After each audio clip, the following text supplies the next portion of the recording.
አሰላሙ አሌይኩም ወረህመቱላሂ ወበረካቱ። ውድና የተከበራችሁ ቤተሰብ እንዴት ናችሁ? ደህና ናችሁ ወይ? ሰላም ናችሁ ወይ? እኔ ጋር ሁሉ ሰላም ነው፣ አላህ የተመሰገነ ይሁን።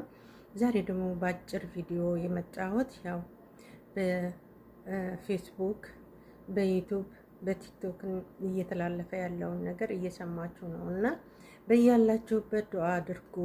ዱዓ ነው እኛን የሚፈርጀን፣ ሙስሊሙም ክርስቲያኑም ዱዓ አድርጉ። ይህን የመጣውን በላ አላህ ያንሳልን።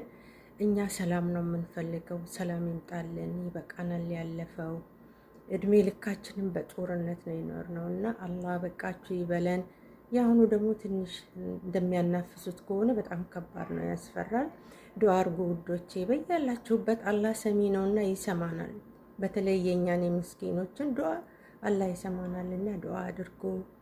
አላህ ይስማን፣ ዱዓችን ተሰሚነት መቅቡል ይሁንልን እያልኩኝ እችን ቪዲዮ ሼር፣ ሰብስክራይብ አድርጉ እላቸዋለሁ። አሰላሙ አለይኩም ወራህመቱላሂ ወበረካቱ።